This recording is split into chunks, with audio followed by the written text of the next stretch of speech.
Bonjour Claire. Oui, comment ça va? Bah ça va très bien et toi?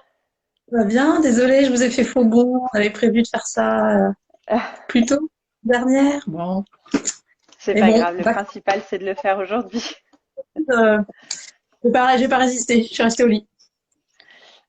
Eh ben, quand il faut, hein, c'est pas très grave. Je suis rassurée de te voir parce que j'ai appuyé sur lancer, lancer, ça voulait pas accepter et il a fallu Ouais, que moi j'invite, je sais pas pourquoi. nous voilà.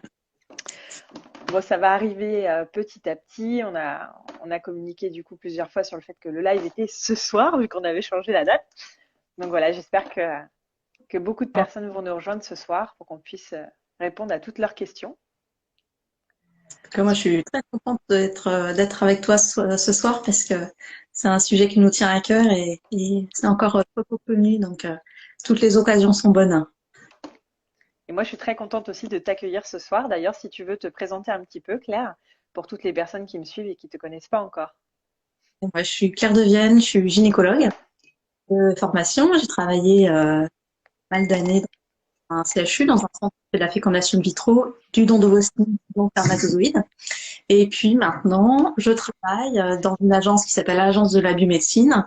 Et une des missions de cette agence, c'est de communiquer et d'expliquer tout en matière de don de gamètes, d'expliquer l'importance du don pour une personne et de couple, quoi.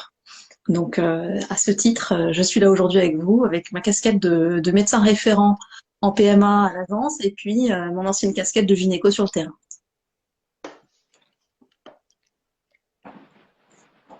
Eh ben, merci beaucoup. Je vais me présenter du coup à mon tour pour les personnes qui arrivent et qui me connaissent pas. Du coup, je m'appelle Séveline, je m'occupe du blog La Bulle de Séville. Je vous parle un petit peu de mon quotidien avec mon fils, Léandre, qui a 2 ans et demi, et mon mari. On vient de déménager sur La Rochelle. Nouvelle vie, on a tout quitté pour tenter autre chose. Et voilà, c'est un plaisir chaque jour de communiquer avec vous et de parler de causes comme celle-ci qui me tiennent à cœur et de sensibiliser du coup. Alors ce soir, on vous a prévu du coup un petit live sur le don de gamètes.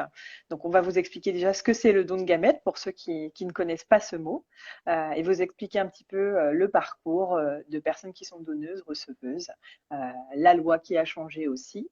Donc voilà, on a plein de choses à vous dire. N'hésitez pas à mettre un petit commentaire dans le live. Si vous avez des questions en particulier, on essaiera d'y répondre aussi pendant le live. Voilà, tout simplement. On commence? Je suis prête. Ok. Bon, du coup, Claire, je te propose qu'on commence par ce que c'est du coup le don de gamètes et qu'on parle du coup des ovocytes et des spermatozoïdes, le don pour les femmes et le don pour les hommes. Très bien. Donc, ouais, gamète, c'est un nom générique pour hommes et femmes, hein, pour ovocytes et spermatozoïdes. Je commence peut-être par les spermatozoïdes parce que c'est plus rapide et puis que ça nous permettra de, de plus largement expliquer le don d'ovocytes.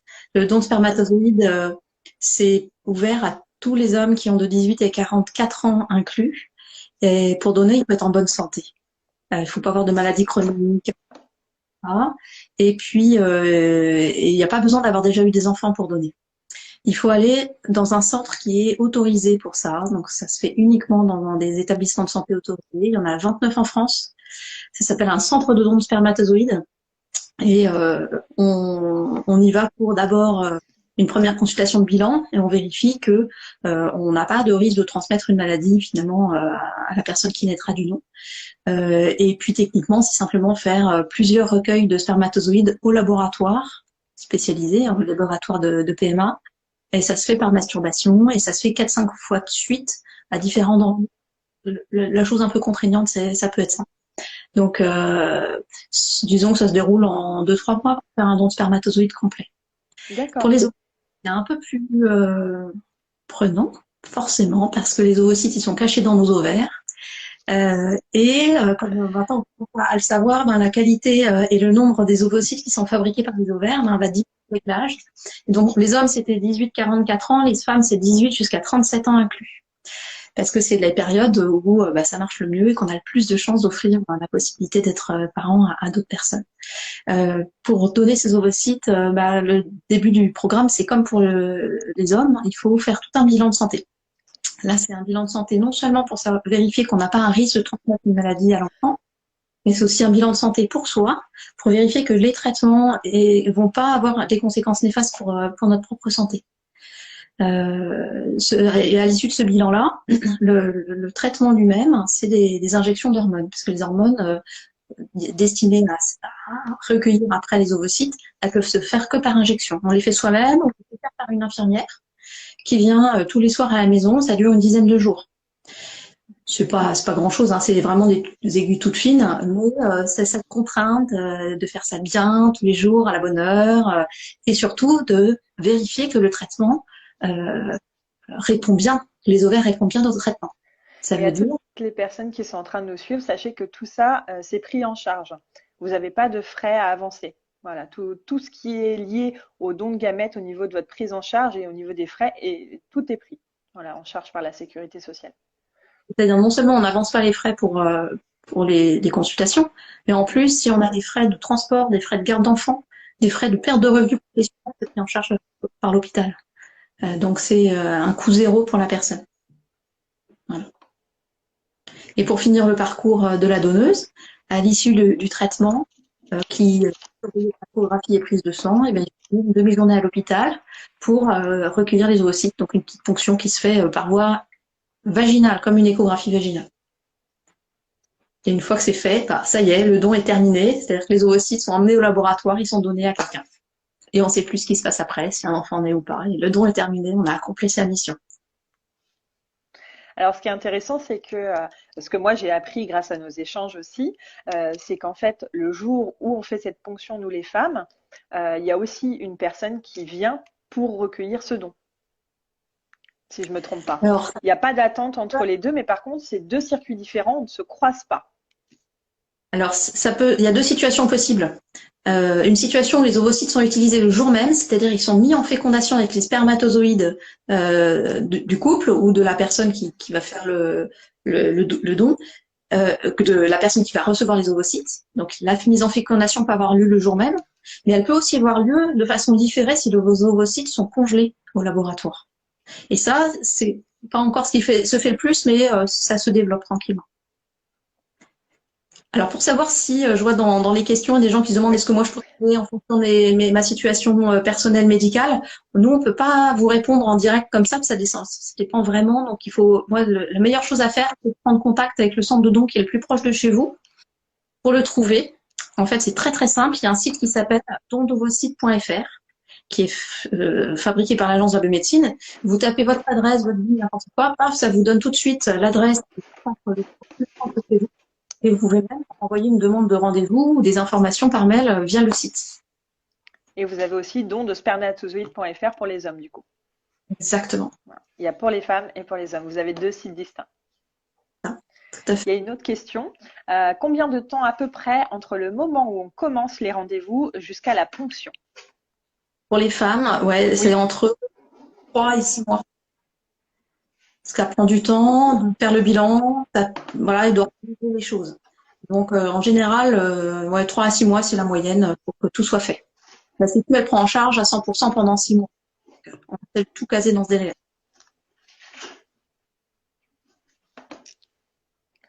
Alors, il y a aussi un sujet qui est vraiment important et dont on aimerait aborder avec vous, c'est la diversité du don. C'est vraiment un sujet qui est important parce que ça permet à tous les futurs parents, que tous les futurs couples, toutes les futures femmes qui souhaitent devenir parents, d'avoir un don qui leur ressemble. Aujourd'hui, on vous fait ce live aussi pour faire de la sensibilisation au don, pour vous expliquer un petit peu comment ça se passe. Mais c'est important aussi de vous parler de cette diversité du don pour que toutes les femmes et tous les couples puissent avoir un don qui leur ressemble. En fait, c'est une situation actuellement qui pose problème à beaucoup de personnes qui ont besoin d'un don d'ovocytes, mais qui souhaiteraient que la donneuse ait la même couleur de peau qu'elle. Et en fait, notre société actuellement, elle est très multi-origine, multiculturelle, multi-tout, et en matière de ressemblance, on se rend compte que parmi les gens toutes les femmes qui donnent leurs ovocytes, il y en a très peu qui sont d'origine géographique diverse. C'est pas le reflet de la diversité des origines dans notre société actuellement. Donc là, il y a une sorte d'inégalité entre les femmes qui sont comme toi et moi en fait. Pour le dire clairement, on aurait moins de difficultés à avoir recours à un don d'ovocytes avec une donneuse blanche que si on était noir, asiatique ou autre. Donc là vraiment, l'agence de la biomédecine, elle est alertée depuis des années par les professionnels, par les personnes qui ont besoin de ces techniques. Et c'est vraiment un message très très fort qu'on veut faire passer, c'est que dans toutes les communautés, ça se sache que pour ces personnes-là, il y a pas d'autre solution pour un jour avoir la chance d'avoir un enfant que d'avoir recours au don d'ovocytes. Donc voilà, c'est un appel et une information quoi. Plus on en parlera, plus les femmes auront un jour la petite étincelle et décideront de venir dans un centre de don. Parce qu'il faut savoir que du coup, quand on effectue un don, il y a un temps d'attente avant, quand on s'inscrit sur la liste d'attente, pardon, pour recevoir un don, et ben forcément, il y a une liste et il faut que toutes les personnes qui se sont inscrites avant nous aient reçu ce don qui ait fonctionné, donc qui soient devenus parents pour que la personne d'en dessous puisse avoir ce don. Et du coup, une dame qui recherche un don, par exemple avec un enfant plutôt asiatique, et ben du coup, elle peut attendre très longtemps et si elle attend trop longtemps, elle diminue ses chances de devenir maman parce que passé un certain âge, c'est de plus en plus difficile pour devenir parent. Pour être un peu plus précise, passer un certain âge, la loi, elle interdit d'avoir recours à cette D'accord. technique. Et ça, c'est une nouveauté de cette loi de bioéthique. Avant, on disait qu'il fallait être en âge de procréer. Maintenant, c'est un peu plus spécifié. L'âge de procréer, maintenant, c'est pour la femme. Pour avoir recours à un don d'ovocytes, il faut avoir moins de 45 ans. D'accord, ouais. Si le délai est trop long, elle ne pourra plus avoir recours au don à cause de la limite d'âge. Et si tu es d'accord, je voudrais répondre à une des questions que j'ai vu passer tout à l'heure pour préciser les choses, parce qu'on parlait de le jour de la ponction, les ovocytes sont mis en fécondation, mais la femme qui va recevoir les embryons, elle va attendre quelques jours avant de pouvoir recevoir l'embryon. Effectivement, il faut laisser entre 2, 3 et 5 jours le temps à l'embryon de se développer avant que... D'être sûr du coup que ça ait fonctionné, quoi, que la rencontre spermatozoïde ait fonctionné pour que il y ait plus de chances pour que la personne tombe enceinte. Voilà. D'accord, ok. Ok, ok. Bienvenue à tous ceux qui nous rejoignent. Là, actuellement, du coup, je suis avec Claire, qui est docteur, et nous vous parlons du don de gamètes. Voilà, et on répond à vos questions, on vous donne aussi plein d'informations complémentaires à l'article que j'ai déjà pu vous écrire. On vous parle aussi des deux sites, dondovocytes.fr et dondespermatozoïdes.fr. Vous avez également une page Instagram, je donne mes ovocytes, et une page Instagram aussi pour les hommes, je donne mes spermatozoïdes. Voilà. Donc n'hésitez pas à rejoindre les deux comptes. Ce qu'on peut peut-être aussi expliquer, c'est qu'aujourd'hui en France, chaque année, il y a environ 800 femmes qui font un don d'ovocytes, et que 800 femmes, ça permet pas à tout le monde d'en bénéficier.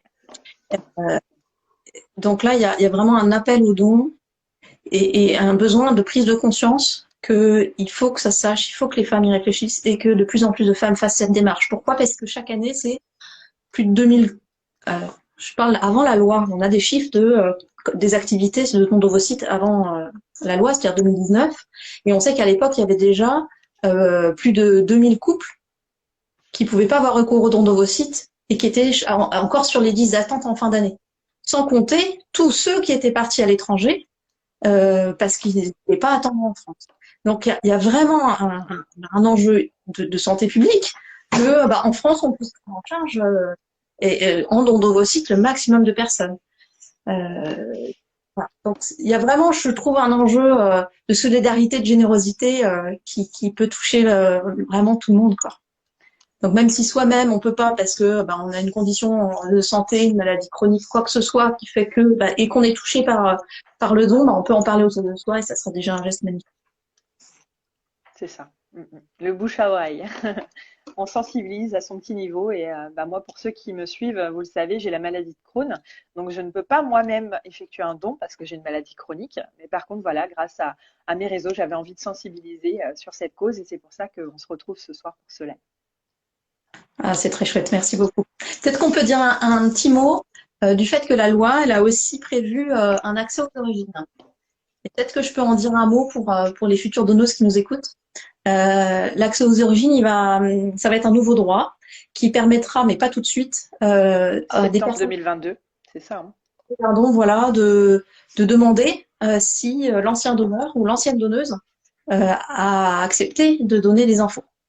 Donc rapidement, le genre d'infos qui vont être délivrées dans ce contexte-là à l'avenir, ça va être nom, prénom, date de naissance, le sexe de la personne, et puis des informations autres.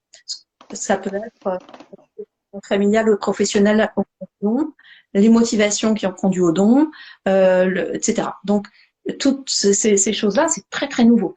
C'est en train de se mettre en place. Et comme tu le disais, la date à retenir, c'est la date du 1er septembre 2022. Et à cette date-là, finalement, toute la machinerie interne qui est en train de se construire en ce moment, elle sera prête à accueillir toutes ces informations-là et à faire en sorte que les personnes qui ont besoin et qui souhaitent avoir cette information puissent contacter la bonne commission qui est en train de se mettre en place pour ça.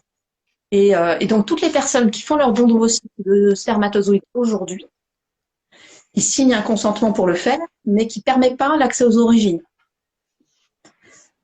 D'accord? C'est-à-dire que ceux qui donnent aujourd'hui, ils ne permettent pas l'accès aux origines, c'est encore trop tôt.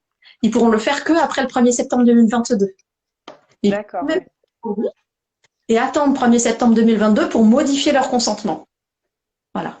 Donc, si on est favorable à l'accès aux origines et qu'on veut le faire aujourd'hui, on peut et on modifiera son consentement en septembre prochain. Si on n'est pas favorable à l'accès aux origines, on peut faire le don aujourd'hui, on ne modifie pas son consentement, donc ça veut dire qu'on ne sera pas favorable, toujours pas après, et l'anonymat sera respecté. Par rapport à ça, je vous ai écrit dans mon article, vous pouvez retrouver du coup sur mon site les tests de Séville, l'interview d'une enfant issue d'un don qui a une trentaine d'années, donc qui est une adulte maintenant, mais qui est un enfant issu d'un don de spermatozoïdes, qui est très intéressant et qui parle du coup justement de cette loi qui évolue et de ce besoin pour les enfants de retrouver cette pièce du puzzle qui leur manque. Et à ce propos, il y a aussi une super vidéo brute, je ne sais pas si tu l'as vue, un frère et une sœur qui ont appris assez tard qu'ils étaient issus d'un don de spermatozoïdes et qui racontent ce qu'il en est, comment ils vivent ça et tout. C'est vraiment hyper intéressant. Je le conseille à tout le monde. J'irai voir, j'aime beaucoup Brut en plus, ils font beaucoup de reportages vraiment sympathiques et complets sur tous les sujets. Donc j'irai voir, j'ai pas vu celui-ci. Il est récent? Je pense que c'était décembre ou novembre, ouais. D'accord, ok. Ok. Je voulais rebondir sur autre chose. On a parlé du coup de l'âge à laquelle on peut faire un don. On voulait également vous préciser qu'il n'y a pas besoin d'être maman déjà, d'avoir eu un enfant pour faire un don. Voilà, le don est à partir de 18 ans pour les femmes. Et même si on n'a pas encore eu d'enfant, ça n'a vraiment aucun impact sur votre fertilité et sur le fait d'avoir des enfants après ce don. Par contre, ça peut avoir un impact psychologique. Donc, c'est quelque chose qui est extrêmement pris en considération par les équipes médicales qui vont rencontrer ces candidates donneuses. Quel que soit leur âge, on leur propose de rencontrer un ou une psychologue pour avoir l'occasion et le temps d'échange et de réflexion sur ce que ça va signifier pour elles de faire ce don maintenant et à l'avenir. Donc, c'est vraiment des choses qui sont très importante au moment de faire le don.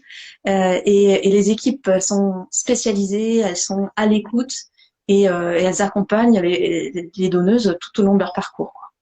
Et puis elles accompagnent aussi pour ouvrir toutes les possibilités de questions et de réponses et ouvrir la possibilité aussi, une fois qu'on s'est renseigné, de dire finalement, ça ne me convient pas, je vais pas le faire. Ou alors, peut-être, mais pas tout de suite, je reviendrai plus tard. Donc c'est OK d'arriver dans un centre de don juste pour des infos et après je prendrai ma décision. On a vraiment le temps de la décision, de la réflexion, et ça c'est chouette, ça c'est important. Oui, c'est important de le dire, parce qu'il y a des personnes des fois qui hésitent, qui se disent j'aimerais en savoir plus, mais je ne sais pas si je suis prête ou pas à vraiment faire un don. eh ben, n'hésitez pas à poser vos questions. Il n'y a aucune question bête. Et surtout quand ça concerne votre santé, par exemple, où vous avez des questions vraiment précises par rapport à vous, nous, on ne pourra pas vous répondre ici. Chaque cas est unique. N'hésitez pas à en discuter avec un médecin dans un centre de dons. Et il n'y a pas de souci, on vous accueillera pour répondre à vos questions et sans souci, sans engagement. Voilà, je cherchais le mot. Sans engagement, vous pouvez repartir et dire que pour l'instant, vous réfléchissez et ça n'appartient qu'à vous. Peut-être que je peux expliquer pourquoi le fait de faire un don d'ovocytes, ça diminue pas du tout la fertilité. C'est que chaque mois, quand on a un cycle, les ovaires, ils sont programmés pour faire grossir et faire mûrir euh, plein d'ovocytes en même temps. Et puis en fait, sur ce qu'on appelle une cohorte, sur cette cohorte d'ovocytes, il n'y en a qu'un qui va gagner la course et devenir le plus gros et capable d'aller au bout et jusqu'à l'ovulation. Quand on prend des traitements hormonaux, et ben en fait, ce qu'on fait, c'est qu'on favorise non pas comme un cycle naturel un seul ovocyte, mais on les favorise tous pour aller jusqu'à l'ovulation. Donc en fait, on va pas puiser dans le stock, on va pas épuiser l'ovaire du tout. Simplement on garde, on a l'opportunité de faire mûrir tous les ovocytes qui étaient programmés ce mois-là. Pour Voilà. cette fonction. Voilà, et du coup on les utilise pour la fonction et on les donne. Et du coup ça va pas non plus avancer l'âge de la ménopause. Ça fait rien de tout ça. Par contre, il y a des complications possibles des dons. Je disais qu'on faisait très attention à l'état de santé des femmes pour pas augmenter leurs propres risques, parce qu'il y a quelques risques et ça, c'est toujours extrêmement indiqué par les médecins, les professionnels. C'est pas pour faire peur, c'est pour dire voilà, si vous arrive ça, il faut consulter. Ça, c'est normal. Ça dépend. Ok. On cache rien, on dit tout. Ah ouais, c'est tellement important. Il faut vraiment, les femmes, elles prennent la décision en toute connaissance de cause. C'est vraiment l'objectif. On sait qu'il n'y a pas de risque zéro en don d'ovocytes, mais voilà, on est informé de comment ça va se passer, ce qui peut se passer, et puis voilà.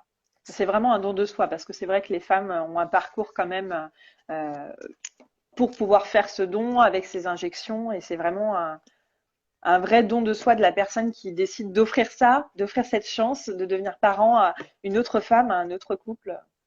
Oui, et Vraiment puis souvent, bravo. les donneuses, elles disent que c'est épanouissant pour elles-mêmes. Pour elles, c'est quelque chose de super important, quoi. C'est gratifiant de se dire, moi, je suis allée au bout de ce parcours.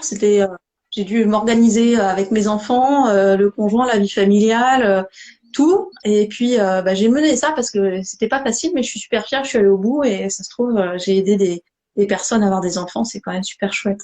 Ouais, c'est souvent ce que disent les donneuses. J'ai justement une question en rapport avec ce que tu viens de dire.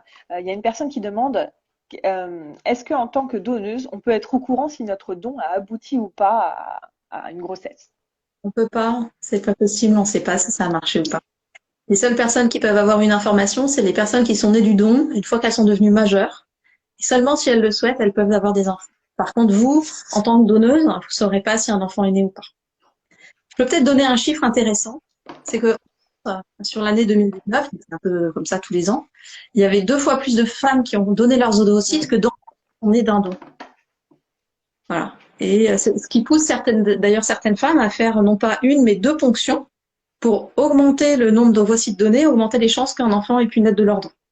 Mais c'est bien, je trouve que ça donne une idée de la proportion parce que il y a quelquefois des idées, genre Starbucks, je sais pas si tu as vu ce film, où le gars s'aperçoit à 30 ans qu'il a des centaines d'enfants parce qu'il avait Oui. fait un don.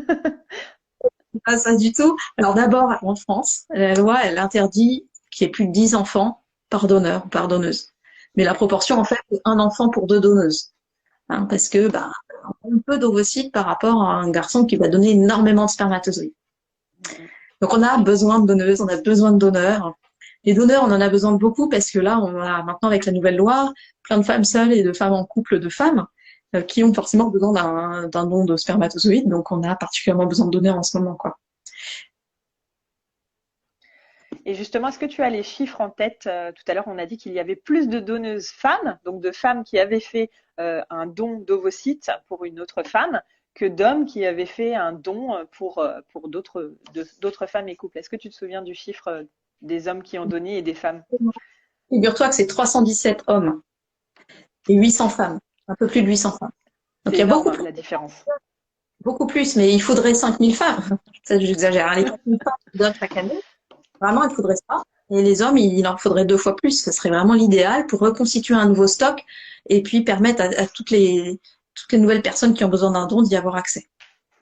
Et vraiment, la tension, elle est sur les deux maintenant, hein, ovocytes et spermatozoïdes.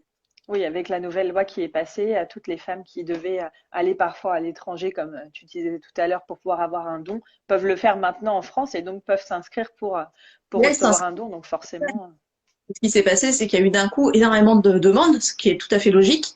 Et les centres sont en train de se réorganiser, même en termes de ressources humaines, tu vois, de nombre de personnes qui sont capables de consulter pour les accueillir. Voilà, donc là, c'est en pleine mutation, hein, ce qui se passe en ce moment. il y a une question. Bonjour, est-il possible lorsqu'on a un SOPK? Je ne sais pas ce que c'est. Je suis désolée. Un SOPK, c'est un syndrome des ovaires polykystiques. Polycystique. C'est une façon de dire que on a des ovaires plutôt très très riches avec plein de follicules, c'est-à-dire que il peut y avoir plein d'ovocytes qui sont fabriqués d'un coup.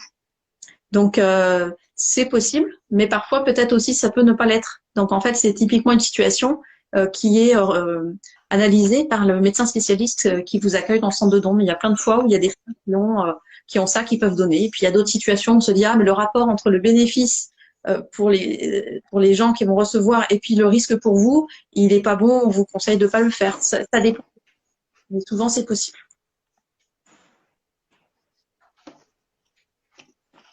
Donc là, dondovosite.fr sur Internet et vous trouvez le centre le plus proche de chez vous et le bon spécialiste pour vous répondre. Et don de spermatozoïdes.fr aussi pour les hommes. Demandez à la dame qui a. On avait prévu de parler de ligature des trompes. Alors quand on a les trompes ligaturées, eh ben ça n'empêche pas de donner ces ovocytes. Parce que en fait, on n'a pas besoin de trompes pour récupérer les ovocytes. Les ovocytes, ils sont dans l'ovaire. Et pour les récupérer, on passe une petite aiguille à travers la paroi du vagin et on arrive directement dans l'ovaire. Donc on n'a pas du tout besoin des trompes. Et je dirais même c'est très bien parce que pendant le cycle, on a le traitement et la stimulation. Il y a une consigne très importante qu'on donne aux donneuses, c'est attention, il ne faut pas tomber enceinte sur ce cycle-là. Donc toutes celles qui ont déjà les trompes ligaturées, très bien, il n'y a pas de risque. Toutes celles qui ont un stérilet au cuivre, c'est bien. Mais quand même, on dit allez, on met préservatif pendant ce mois-là de traitement. Voilà, donc on peut sans problème. Et toutes les femmes qui sont du coup sous pilule devront arrêter leur pilule pendant ce processus et du coup se protéger avec un préservatif. C'est ça. Et quelquefois, il y a une petite astuce aussi, c'est qu'on peut demander à se faire poser un stérilet le jour de la ponction. Donc comme la ponction, elle se fait au bloc avec une analgésie, on est un peu déconnecté quelquefois, voilà, voire sous anesthésie générale. Et ben c'est un moment idéal pour se faire poser un stérilet, surtout si on n'a jamais eu d'enfant avant, parce que quelquefois ça peut être un peu inconfortable en consultation une pose de stérilet. Donc il y a des femmes qui trouvent ça ultra confortable et elles se font poser au moment de la ponction. Donc il y avait une question justement par rapport au stérilet. Est-ce que je peux donner malgré que je suis sous stérilet? Alors il y a deux cas de figure. Pour les femmes qui ont un stérilet en cuivre, c'est possible avec protection. Et celles qui ont par contre un stérilet hormonal, il faudra le retirer. Si je ne me trompe pas, pendant cette durée. Le plus souvent, quand il y a des choses hormonales, c'est retiré. Mais il y a des fois où on le garde quand même. Donc ça dépend des centres, ça dépend des professionnels, ça dépend de vous. Voilà, voilà. À discuter avec le professionnel qui vous suit, mais souvent ils sont retirés. Ouais. N'hésitez pas du coup à poser la question dans le centre le plus proche de chez vous pour votre cas. Voilà, c'est difficile de faire des réponses individuelles sur les cas comme ça dépend aussi des centres, ce qu'ils préconisent et ce qui suivent en vous en fait. Donc n'hésitez pas directement à vous renseigner. Je regardais s'il y avait d'autres questions. Je ne sais pas si tu vois toi les questions sur ton Ça compte défile. à toi Il aime et ça défile plus. et sur moi, sur mon compte à moi. Moi, je remonte pour voir si j'en ai pas loupé également. Mais du coup, visiblement, comme on a deux comptes, on n'a peut-être pas les questions de tout le monde sous la même. J'ai des personnes aussi qui m'ont demandé pour pouvoir participer au live. C'est pas le but ce soir. Du coup, le but ce soir, c'est que j'accueille Claire sur ce live. Voilà. Donc du coup, je peux pas accepter vos demandes de live. Je vois les petits mots comme ça là en bas avec le petit plus, mais je peux pas vous inviter ce soir. Du coup, je laisse la parole à Claire. On n'a qu'une heure parce que les lives ils sont timés en fait. Au bout d'une heure, ça coupe. Il faudra que je fasse attention à l'heure d'ailleurs. Donc voilà, je peux pas vous accueillir ce soir sur ce live, mais avec grand plaisir sur d'autres moments. Voilà. Alors, il y a une petite question que je viens de voir là en défilant. C'est combien peut-on congeler pour nous en plus du don? Alors ça, c'est intéressant parce que ça fait partie des choses qui ont changé avec cette nouvelle loi. Jusqu'à présent, quand on faisait un don et qu'on n'avait pas déjà soi-même eu des enfants, on pouvait demander à garder une partie des ovocytes pour soi-même. Là, c'est plus comme ça, c'est différent maintenant. Cette ponction, elle sert à donner les ovocytes. Soit cette ponction, elle sert à conserver ses propres ovocytes pour soi-même, mais on ne peut pas en une ponction faire les deux. Ça, c'est intéressant que je le précise. Et puis, si vous faites une conservation de vos ovocytes pour vous-même, voilà, par précaution, parce que vous avez une inquiétude, voilà, vous pouvez le faire. Et puis, si un jour, finalement, vous n'en avez pas besoin de ces ovocytes-là, parce que vous avez eu des enfants sans avoir recours à une PMA, à ce moment-là, vous pourrez les donner secondairement. Et c'est pas plus mal, en fait, parce que, en fait, comme le stock d'ovocytes, il n'est pas monumental quand on les conserve, quand on fait une seule ponction, en garder que 4-5, ben, c'est pas une façon de, c'est pas du tout quelque chose qui garantit la possibilité d'avoir un enfant après. Il vaut mieux en conserver plus. J'ai une autre question. Et du coup, quand on est passé par la PMA, est-ce qu'on peut quand même donner pour soi? Enfin, donner soi-même. Eh ben, il y a des cas de figure où c'est tout à fait possible. Ça dépend, je suis désolée, on fait souvent cette réponse, mais si vous avez eu une PMA, par exemple parce que votre Un don de conjoint spermatozoïdes. voilà, avait pas de spermatozoïdes et que eh ben, vous n'aviez aucun problème de fertilité, c'est tout à fait possible. Et c'est même assez fréquent, je dirais, que bah, c'est des personnes qui sont quand même très sensibles au fait que bah, le don de gamètes, ça, ça ouvre la possibilité de devenir parent. Donc il y a pas mal de femmes qui font ça après avoir elles-mêmes reçu des spermatozoïdes d'un donneur. J'ai une autre question. Bonsoir. Peut-on recevoir plusieurs dons d'ovocytes? Si oui, y a-t-il un nombre de fois maximum? Ah, c'est une super question. On peut recevoir plusieurs fois des ovocytes quand ça n'a pas marché une fois, attendre une autre donneuse. Et dans la loi, il n'y a pas un nombre maximum de ovocytes qu'on peut recevoir ou un nombre maximum de femmes qui peuvent vous donner des ovocytes. La limite, ça va être plutôt du pratique, c'est-à-dire on manque de donneuses. Donc on a tendance, quand il y a une donneuse, à séparer son stock d'ovocytes donnés pour le donner à plusieurs personnes. Et puis ensuite, quand on sait que la liste d'attente s'allonge trop, ben on va pas pouvoir renouveler trop fréquemment et trop souvent pour une seule personne le don, malheureusement. Donc ça, c'est une raison de plus d'informer tout le monde sur le don, toutes les jeunes femmes, pour que effectivement se donner le maximum de chance à chaque fois que ça fonctionne et pas renoncer trop tôt pour cette raison-là. Mais ça, c'est vraiment, malheureusement, c'est le cas dans les centres. C'est pas évident parce que du coup, c'est aussi pour ça qu'on vous fait ce live. Il n'y a pas assez de dons qui est fait par rapport au nombre de personnes qui sont en attente d'un don. Donc c'est vrai que c'est une grosse problématique et c'est pour ça qu'on vous sensibilise grâce à ce live aussi pour vous expliquer comment ça se passe et vous donner peut-être envie à vous aussi d'effectuer un don pour que d'autres personnes puissent devenir parents. Si c'est pas vous qui le faites, en parler autour de vous parce que c'est beaucoup moins tabou qu'il y a 5 ou 10 ans, quoi. Grâce aussi bah, à tous les débats qu'il y a eu au Parlement puis dans la société, je trouve que bah, les gens en parlent plus et que c'est moins difficile qu'à une époque. Bon, ça reste très intime, hein, mais il n'empêche que je trouve que ça se démocratise un peu comme voilà et que les gens osent plus en parler. On nous demande aussi quel est le délai d'attente pour recevoir. Oui, Euh, le délai d'attente, il est le même qu'on soit en couple de femmes, en couple homme-femme ou une femme seule. Et le délai d'attente, eh ben, il dépend du moment où on s'inscrit et ça dépend des centres. Et en France, les délais vont entre 6 mois et 3 ans. Mais la majorité, c'est entre 1 an et demi, 2 ans. C'est très long, hein. Alors, il y a des centres qui, pour l'instant, ont des délais super courts, mais c'est aussi qui se démènent. Je crois qu'on se rend pas compte du boulot et de l'engagement militant de plein d'équipes pour en arriver là. Et c'est vraiment formidable le boulot qui est fait. c'est une course contre la montre aussi parce que bah, c'est des produits vivants, un spermatozoïde et un ovocyte qui doivent se rencontrer pour créer ensuite la vie. Enfin, c'est vrai que ça doit être un peu de stress aussi pour les personnes de se dire cette personne a fait un don, ce don est précieux, je dois tout faire pour que ça fonctionne, quoi. Donc c'est vrai que ça doit être un sacré engagement et stress quand même pour les équipes qui veulent bien faire. pour toutes Et en ces même femmes et temps, ces c'est hommes. un grand bonheur, quoi, de pouvoir accueillir une donneuse. Ça marche.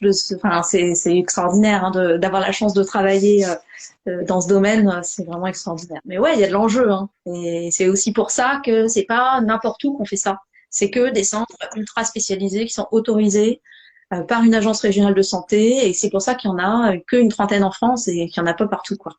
C'est vraiment la technologie ultra poussée, quoi.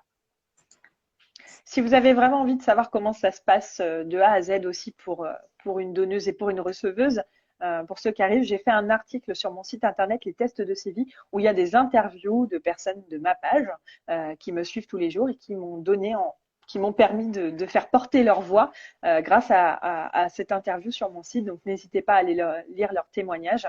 Il y a des témoignages de personnes qui ont donné, femmes ou hommes, des couples qui ont reçu, des femmes aussi qui ont reçu, et aussi il y a un enfant issu d'un don qui a une trentaine d'années et qui a expliqué un petit peu son point de vue en tant qu'enfant qui a découvert en grandissant qu'il avait été né issu d'un don de spermatozoïdes.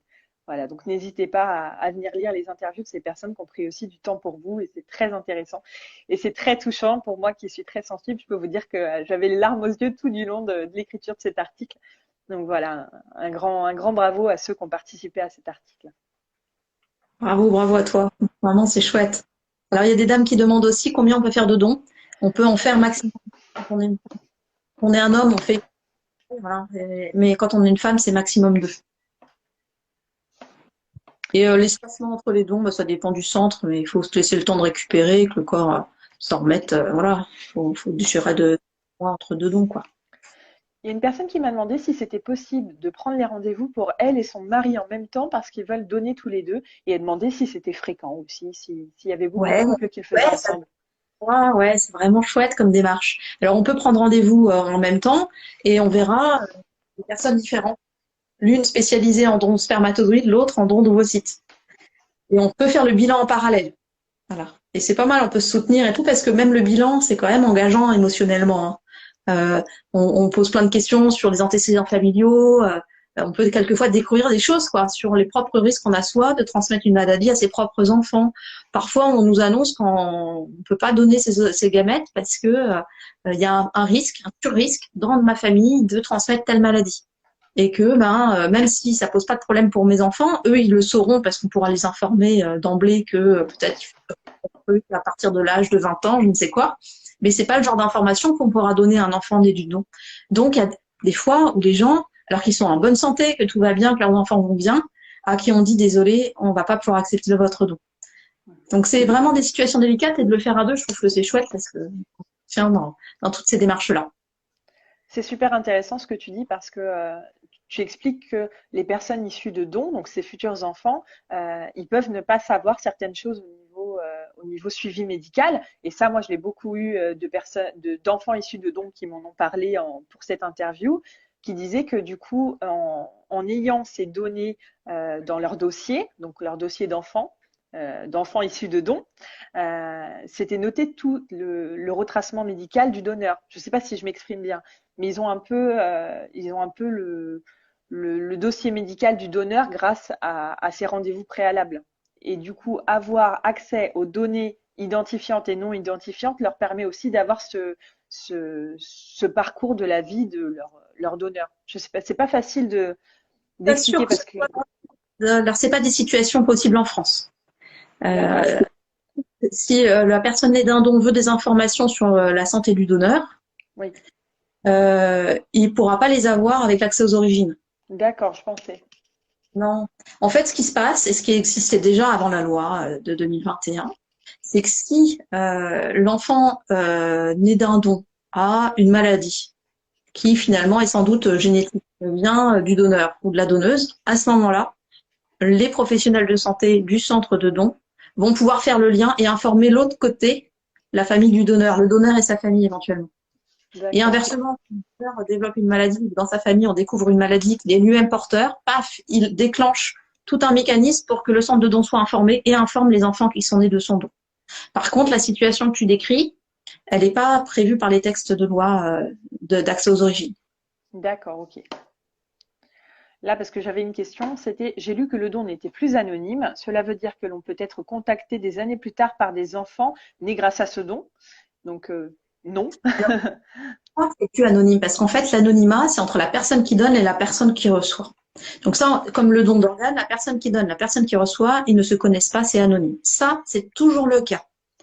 Ce qui est nouveau, c'est qu'il y a un accès aux origines. Mais alors attention, c'est uniquement possible pour des personnes qui font la demande et qui feront cette demande après septembre prochain, à partir du 1er septembre prochain, et uniquement si l'ancien donneur, il a dit OK pour donner ces informations.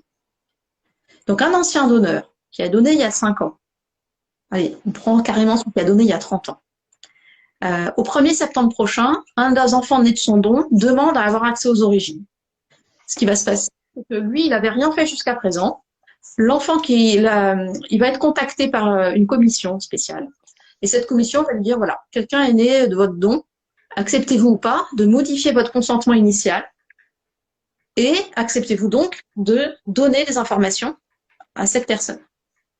C'est pas acceptez-vous de la rencontrer, c'est acceptez-vous de donner des informations, identité, motivation du don, situation familiale, professionnelle, ce genre de choses. Donc soit il dit oui, je veux de tout donner, auquel cas ça va être rempli, etc. Soit il l'accepte, pas de donner, ou seulement une partie, c'est pas possible. Donc c'est tout ou rien. S'il accepte de rien donner, il modifie pas son consentement, il n'a rien d'autre à faire que de, ou même ne pas répondre, et rien ne sera divulgué. Alors, ce qui est important aussi, c'est qu'il n'y a pas de coordonnées où on peut contacter la personne dans le dossier.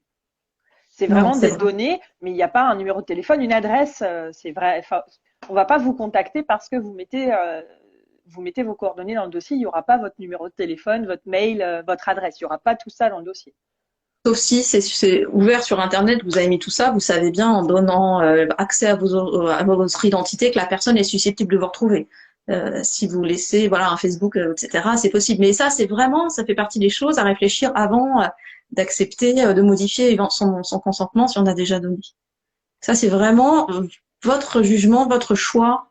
Voilà, et vous pouvez dire non dans un premier temps et 5-10 ans après dire oui. Ça, c'est possible. L'inverse, c'est pas possible. D'accord. Okay.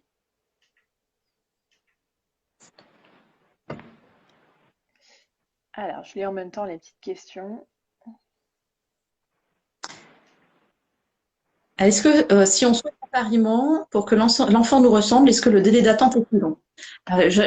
Super question parce que malheureusement, ça dépend quelle est votre couleur de peau. Si vous avez une couleur de peau blanche, ben vous avez un délai d'attente qui ne va pas être allongé par l'appariement. Si vous êtes noir, si vous êtes asiatique, si vous êtes latino, si vous êtes je ne sais quoi, quel que soit, voilà, il y a malheureusement trop peu de donneuses et trop peu de donneurs qui sont d'origine géographique diverse. Donc il n'y a pas assez de diversité parmi les donneurs. Donc l'appariement en soi, pour quelqu'un comme moi ou comme Sévis, ça sera pas un problème, je dirais. Par contre, on va pas faire l'appariement sur des choses ultra spécifiques. Et je rappelle que même si on a la même couleur de peau, d'yeux et de cheveux, la ressemblance, elle passe par plein d'autres trucs que ça. Il y a des traits du visage, il y a beaucoup de choses. Donc, c'est pas une garantie de ressemblance vraiment. Ça, je pense que tout le monde en a conscience. Ensuite, fait ce qu'elle veut. Il y a une question. Je suis Rhésus négatif en attente de don. Est-ce que c'est beaucoup plus long du fait que je sois Rhésus négatif? Non. Non, ça n'aura pas d'impact. C'est vraiment, en plus, ce qui se passe, le Rhésus, c'est que si votre donneuse a le Rhésus positif, vous serez dans la même situation que de milliers de femmes chaque année qui sont enceintes. Et, ça veut dire quoi? Ça veut dire un petit risque. Donc je ne vais pas rentrer dans les détails, mais qu'on peut anticiper. Donc on peut faire une prise de sang et savoir si l'enfant il était positif ou négatif et adapter la prise en charge. Donc non, ça n'allonge pas du tout les délais d'attente. C'est annexe. Faut-il arrêter sa contraception pour faire le don d'ovocytes? On en a déjà parlé au début. Alors, il faut arrêter tout ce qui est hormones.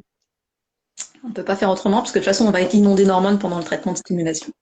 Par contre, on garde le stérilet au cuivre, sans problème. Voire même, on peut s'en faire poser un le jour du don, le jour de la ponction.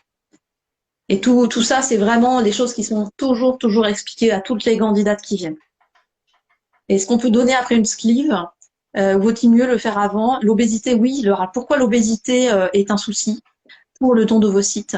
C'est que ça peut diminuer la qualité des ovocytes et puis ça peut rendre le geste de la ponction plus dangereux pour vous. Donc ça, c'est l'équipe médicale qui va l'évaluer. Mais oui, assez souvent, l'obésité constitue en fait un facteur de risque d'avoir des complications et un facteur de risque où ça fonctionne un peu moins bien. Donc, il y a pas mal d'endroits où on va vous conseiller d'attendre un petit peu. Alors, après une sleeve, honnêtement, je peux pas répondre à votre question parce qu'il y a d'autres choses qui, je pense, entrent en ligne de compte. Et là, je connais pas assez ce sujet. Mais vraiment, moi, je vous encourage à vraiment la question au centre de don près de chez vous. Une petite consultation et puis on a vraiment les infos et fiables sur le sujet. Moi, je suis pas compétente sur ce sujet-là. On a une question. Est-ce qu'on peut donner pour aider des amis en attente d'un don? Oui, donnez, aidez vos amis en attente d'un don. Ce qui va se Si vous passer. remontez un petit peu de la liste. Ah bah non, ce qui se passe, c'est que plus vous êtes nombreuses à avoir cette idée-là et cette démarche-là, plus vos amis vont gagner du temps. Par contre, la loi, elle prévoit pas qu'il y ait une sorte d'avantage en termes de délai d'attente quand on connaît Surtout que c'est quelqu'un qui a. anonyme. Alors, de toute façon, c'est anonyme, on ne saura pas qui a donné, vous pouvez pas donner à votre ami, c'est pas possible. Mais voilà, la loi, elle prévoit pas non plus que vous gagnez 2 ans d'attente parce que une telle a donné. C'est selon l'ordre d'arrivée. Et même si je sais que c'est des pratiques qui se sont beaucoup faites, c'est pas prévu comme ça dans la loi. Et moi, mon rôle aujourd'hui, en tant que représentante de l'Agence de la biomédecine, c'est de vous dire, voilà, qu'est-ce qu'il y a dans la loi maintenant. Donc, plus on donne, plus les listes d'attente se raccourcissent. C'est phénoménal, hein. Et toutes ces femmes qui sont sur liste d'attente et ces couples le savent, ils sont les mieux placés pour en parler. Ils font ça mieux que n'importe qui parce que ben voilà, c'est avec le cœur qu'ils parlent quoi. Hein. Et, ce désir d'enfant, cette souffrance de pas en avoir, c'est quelque chose voilà que seuls peuvent expliquer à leurs proches et alors aux personnes moins proches d'ailleurs. Donc c'est les meilleurs ambassadeurs du don de gamètes. Hein. Et plus ils en parlent, et mieux ça marche, et plus, enfin les centres le disent bien. Hein, c'est vraiment important que de s'investir de cette mission, quoi. C'est vrai que dans tout moment d'attente, ben on peut se sentir très impuissant. Déjà faire ça, c'est magnifique, c'est se rendre service à soi. Donc bravo pour d'y penser déjà pour vos amis. Et je vous encourage à aller voir de près comment ça se passe, une consultation avec le médecin spécialiste. Puis après, vous dites oui ou non, mais en tout cas, vous avez toutes les infos.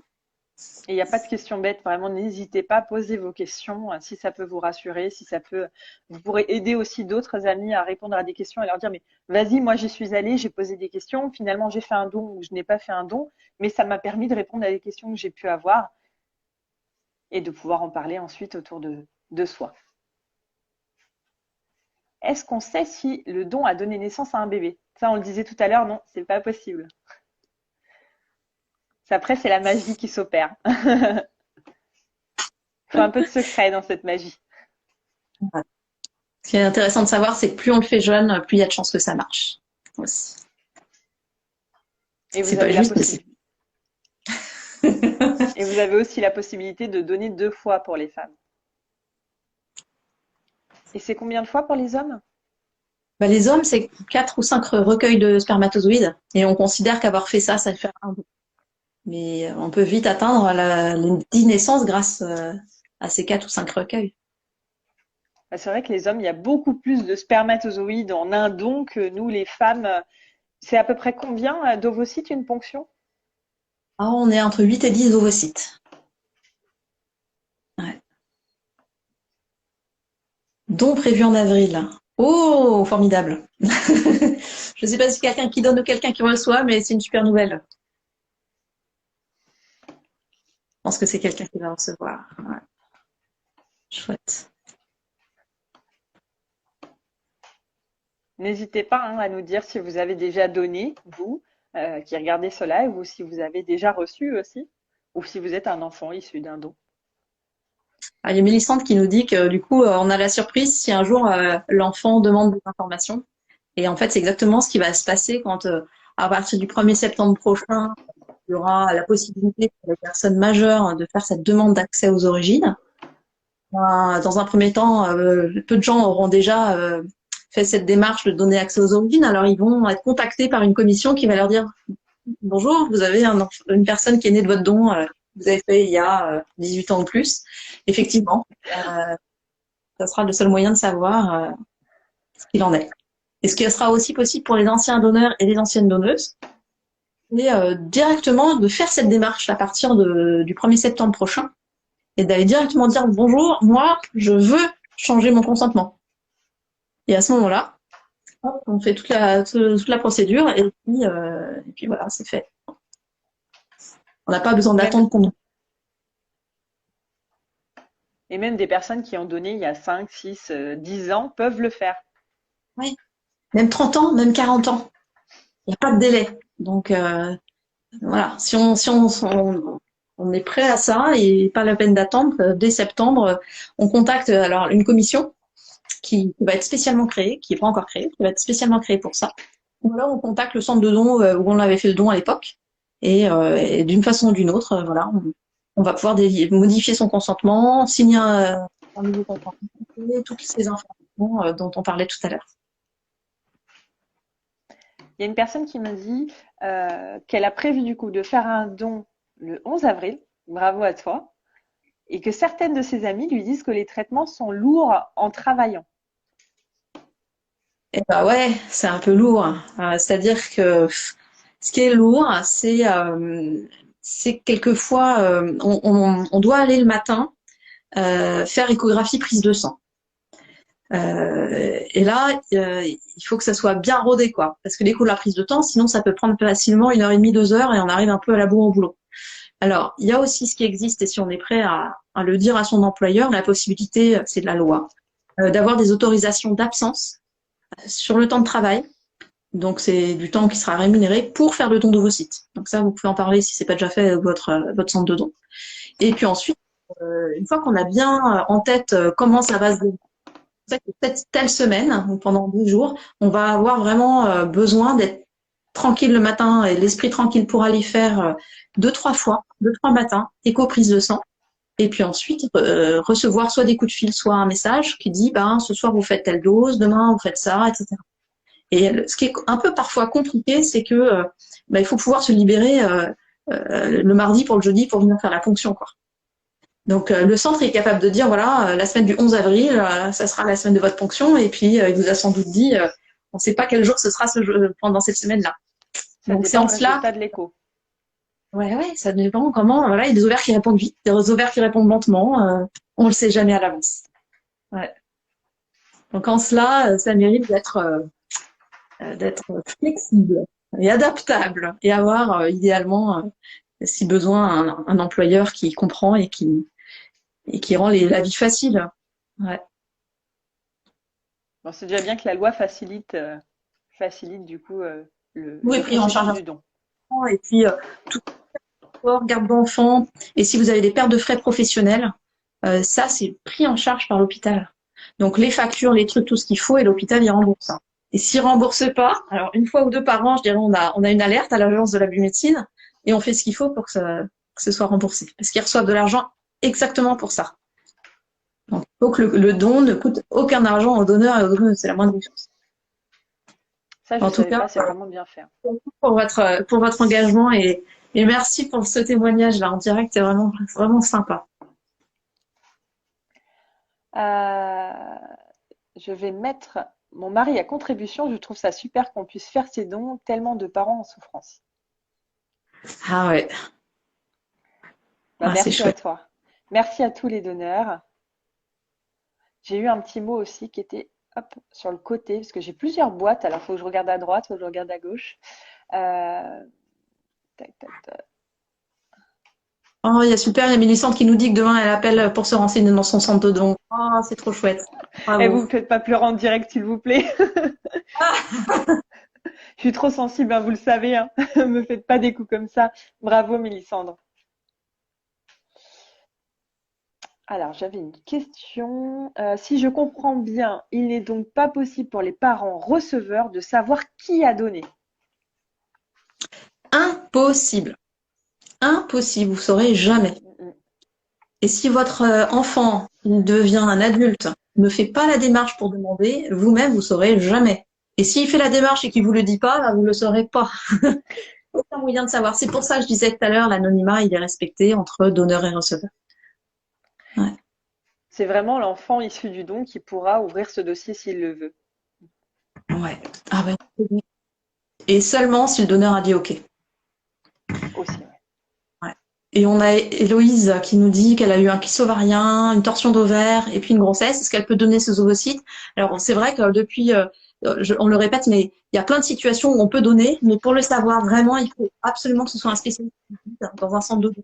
Donc, le site, c'est dondovocite.fr pour les filles et donspermatozoïdes.fr pour les garçons. Et là, vous avez le centre le plus proche de chez vous. Vous pouvez même leur envoyer un mail en direct via la plateforme. Oh là là, super, il y a Jeanne qui va aller faire la démarche avec son conjoint Bravo, demain. Oh, Jeanne. Bah, Jeanne plus Mélissandre. ah, Bravo. ah ouais, bravo. Arrêtez là. Arrêtez parce que moi, ça me met les larmes aux yeux tout ça. Trop de bonheur. Je suis trop sensible. Vous le savez, je suis trop sensible. Bravo à vous. Moi, ça me touche beaucoup parce que je vous l'ai dit, je peux pas faire de dons, j'ai une maladie chronique et du coup, de pouvoir sensibiliser grâce à mes réseaux, bah, c'est le plus beau cadeau que je peux essayer de faire à mon petit niveau. Donc voilà, ça me touche énormément. Merci à tous pour cette superbe soirée, Ouais. ce très beau Ah, live. super, il y a le centre de mon fils qui dit aussi, en général, on s'arrange pour que les donneuses aient rendez-vous quand ça les arrange ou ça les dérange le moins. Ah ouais, c'est super. Ça, c'est chouette et c'est souvent ce que disent les donneuses que c'est vraiment un tapis rouge que les centres déroulent pour elles, hein. Le 8 décembre, 2 embryons issus d'un don d'ovocytes m'ont été implantés. Malheureusement, pas de grossesse à l'issue. Nos 2 autres et derniers embryons doivent être implantés en février. Ben, on va croiser fort, fort, fort les doigts pour vous. Ouais. C'est Croise les aussi ça, doigts. c'est des hauts, c'est des bas, et c'est vrai que c'est un sacré combat pour toutes les receveuses qui veulent devenir parents. C'est bien de Ouais. montrer la réalité que des fois, malheureusement, le don n'aboutit pas et qu'il faut bah, plusieurs essais pour pouvoir devenir parent, Ah, mais on croise fort les doigts. bon, parce que les techniques de PMA, c'est pas du 100%, hein. Voilà, quand il y a un transfert d'embryon, ça aboutit dans une fois sur 5, une fois sur 4, etc. C'est pas du 100%, hein. Donc, bah, il faut persévérer et puis on croise vraiment les doigts pour vous, là. Bravo Mélissandre et Jeanne et jeunes familles, nous ne vous remercierons jamais assez pour vos gestes. Rien que de se renseigner est un grand pas. Merci pour vos messages super touchants. Je suis aide-soignante, donc pas de possibilité d'absence et je vais sûrement devoir faire les injections au travail. Je suis préparée, mais je trouve ça pas simple pour les donneuses. Ouais, oui. On n'a pas d'autres possibilités, hein, pour l'instant. Faire un don avec moins de contraintes, hein. Et ce que disait le centre de Montsouris, c'est tellement vrai, c'est tellement des équipes qui sont à fond qui s'engagent, quoi. C'est pour que ça soit le plus simple possible pour les donneuses. Et ouais, c'est un sacré engagement, hein. Ne serait-ce qu'effectivement pour ces aspects purement organisationnels, hein. Ça, on le voit bien.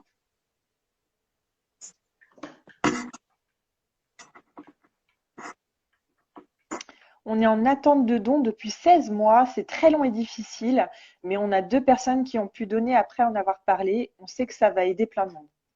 Bah, bravo à Ah, toi et puis on croise fort les doigts pour que tu puisses avoir ton don prochainement.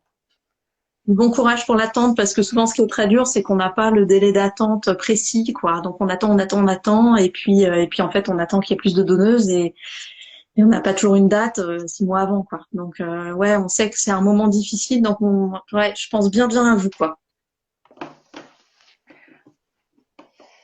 Merci de croiser les doigts pour nous. Nous repartirons sur liste d'attente en cas d'échec.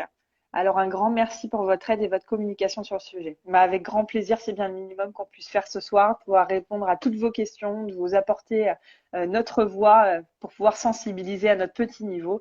Et, et puis merci à vous été si nombreux à nous mettre tous ces petits commentaires, tous ces petits messages, toutes vos questions qui ont forcément aidé d'autres personnes en les lisant. C'est un live qui sera mis sur ma page Instagram, donc vous pourrez le regarder plus tard si vous n'avez pas eu le temps de suivre le début. Eh ben, il sera encore là. Et puis voilà, je le partagerai aussi sur Facebook pour que vous soyez le plus grand nombre à avoir toutes ces infos. N'hésitez pas à aller sur le site dondovocite.fr et dondespermatozoïdes.fr.